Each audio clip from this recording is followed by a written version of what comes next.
Assalamu alaikum class 6 students. How are you all? I hope you all are good. I am your teacher Miss Abda. So students, this is our first chapter, A Polar Explorer. A Polar Explorer means Qutub शुमाली का मुहिमजू या तलाशकार. Roald Amundsen was born in Norway in 1872. Roald Amundsen जो थे वो 1872 में Norway में पैदा हुए. As a child he read about famous British explorer. बचपन में उन्होंने मशहूर बरतानवी जो तलाशकार थे, जो मुहिमजू थे, उनके बारे में पढ़ा.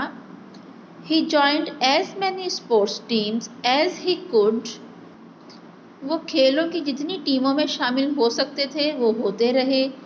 And slept with his windows open wide despite the freezing cold Norwegian winters, so that he would be fit, strong and ready if he got the chance to be an explorer.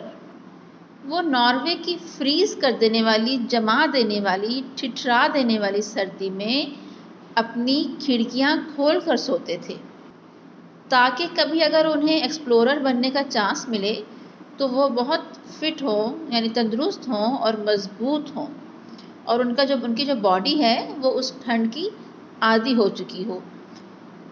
अमेंडसन्स family worked in the shipping industry. Amundsen का जो ख़ानदान था वो shipping industry यानी बहरी जहाज़ों की जो सनत होती है ना, उससे उनका काम वाबस्ता था. But his mother wanted him to avoid the dangers of a life at sea, so she encouraged him to be a doctor. लेकिन उसकी मदर चाहती थी कि वो समंदर के ख़तरात से दूर रहे, इसलिए उन्होंने उसकी हौसला अफजाई की कि तुम एक डॉक्टर बनो, यानी वो उसे डॉक्टर बनाना चाहती थी. He obeyed his mother's wishes. उसने अपनी अम्मी की मतलब जो उसकी विश थी, अम्मी की जो ख्वाहिश थी, उसका एहतराम किया. While continuing to read about explorers, लेकिन वो एक्सप्लोरर्स यानी जो मुहिमजू थे उनके बारे में उन्होंने पढ़ना फिर भी जारी रखा. When he was 21 years old, जब वो 21 साल के हुए, his mother died, उनकी अम्मी की डेथ हो गई.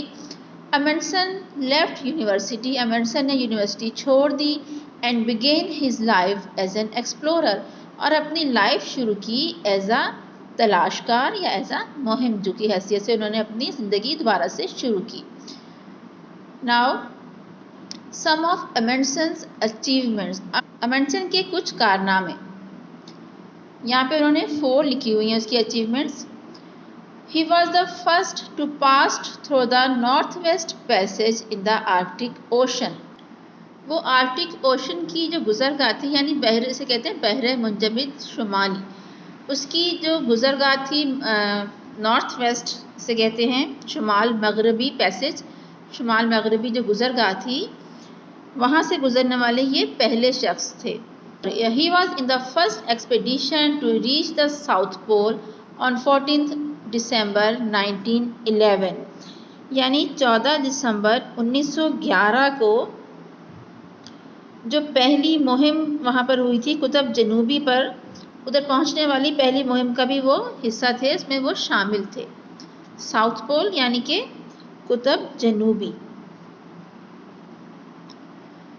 In 1926 में he led a successful expedition to the North Pole. उन्होंने लीड किया, लीड की सेकंड फॉर्म है lead.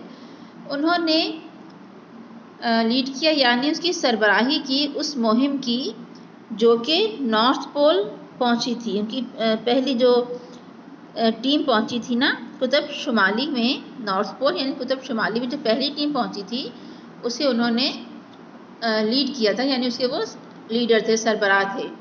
He is recognised as the first person to have reached both poles. वो पहले शख्स जाने जाते हैं,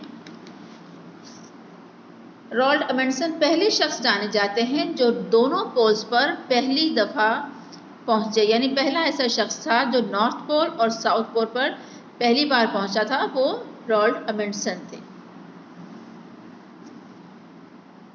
In early expedition, Amundsen was part of the crew. अपनी पहली जो मुहिम थी उसमें वो एक क्रू का एक हिस्सा थे। क्रू कहते हैं अमले को। जैसे कोई जहाज़ जाता है तो उसके अंदर जो वहाँ पे जो लोग होते हैं वो अमला कहलाते हैं, क्रू कहलाते हैं। He watched, listened and learn some skill, useful skills. उन्होंने देखा, सुना और सीखा कुछ मुफीद वहाँ पे हुनर सीखे।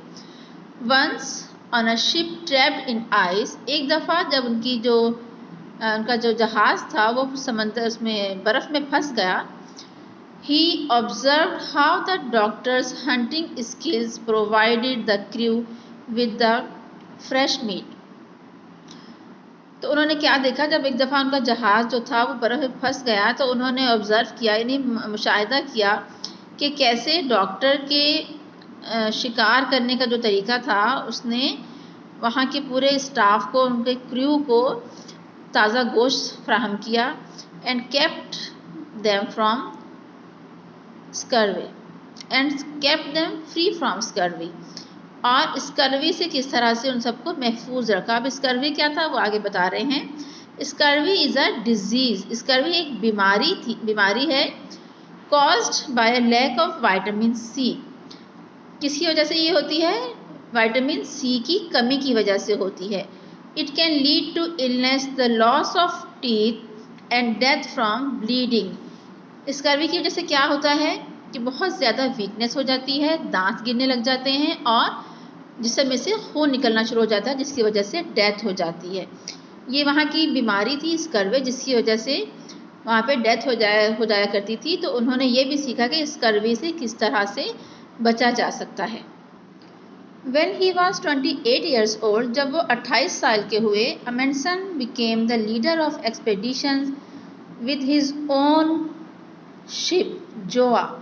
अमेंडसन जो थे वो लीडर बन गए अपनी जो उनकी मुहिमात थी, एक्सपेडिशन मुहिम और एक्सपेडिशंस मुहिमात, जो उनकी जो तलाश पे वो जाया करते थे तो उसके वो लीडर बन गए। उनकी अपनी शिप का नाम था जोआ, जिस पर वो जाया करते थे। इसका प्रोनाउंसिएशन है जोआ। यहाँ पे देखिए, यहाँ पे इन्होंने बताया हुआ है प्रोनाउंस्ड एज जोहा। Okay, the ship is still on display at the frame museum in Oslo. ये शिप आज भी फ्रेम म्यूजियम में मौजूद है, जो कि ओस्लो का म्यूजियम है। ठीक है, ओस्लो में फ्रेम म्यूजियम है, वहाँ पर ये शिप आज भी रखी हुई है, अमेंडसन की शिप। आई थिंक यहाँ तक हमने जो चैप्टर पढ़ा है इनफ है, बाकी हम बाद में कंटिन्यू करेंगे। Now come to our English literature assignment. Chapter name is a polar explorer. First word is words meaning, second word sentences and third true और false. Let's start with words meaning. Ostentatious. Ostentatious means नुमाइशी तौर पर, यानी obvious, display. Utter. Utter means कहना, to say. Steadfastly, in a fixed manner, यानी लगातार, साबित कदमी से। रेग्ड, डिस्ट्रॉयड एट सी, जो समंदर में तबाह हो जाता है, तबाहशुदा। इंसर्कलिंग, अहाता मीन्स सराउंडिंग। आपके वर्ड्स मीनिंग थे।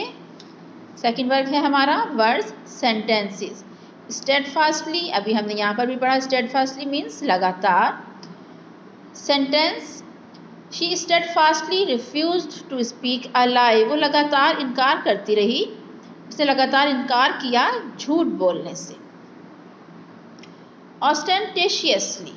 ऑस्टेंटेशियसली मीन्स नुमाइशी तौर पर। Students decorated their class ostentatiously, students ने नुमाइश के तौर पर अपनी क्लास सजाई। Pacific, the Pacific ocean is the biggest ocean in the world.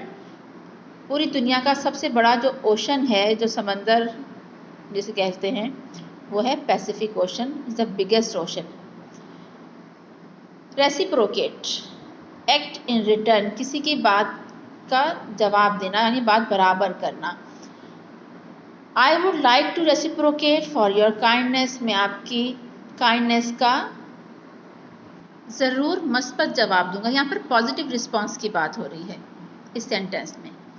Okay, ये आपके वर्ड सेंटेंसेस थे। Now come to our third word, true और false. Number 1, scurvy is caused by a lack of vitamin C. Yes, अभी हमने पढ़ा scurvy जो थी वो विटामिन सी की कमी की वजह से बीमारी होती थी। It's a true.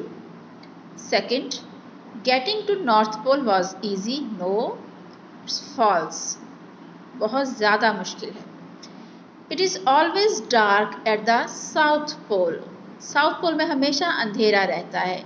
नहीं, अभी हम जब नेक्स्ट पढ़ेंगे तो आप देखिएगा कि वहाँ पर हाफ ईयरली जो है, वहाँ पे हाफ ईयर जो है वो दिन होता है और आधा साल जो है वहाँ पर रात होती है। तो हमेशा वहाँ पे डार्कनेस नहीं होती है। The North Pole is not on land. It's true, because वहाँ पर सिर्फ और सिर्फ बर्फ़ है।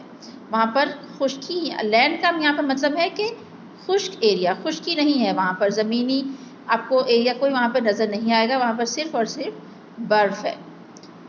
No animals live near the North Pole. It's false, कुछ एनिमल्स हैं जो वहाँ पर रहते हैं। सो स्टूडेंट्स, ये था आपका असाइनमेंट वर्क। आई होप कि आपको समझ आ गया होगा। टेक केयर क्लास, अल्लाह हाफिज़।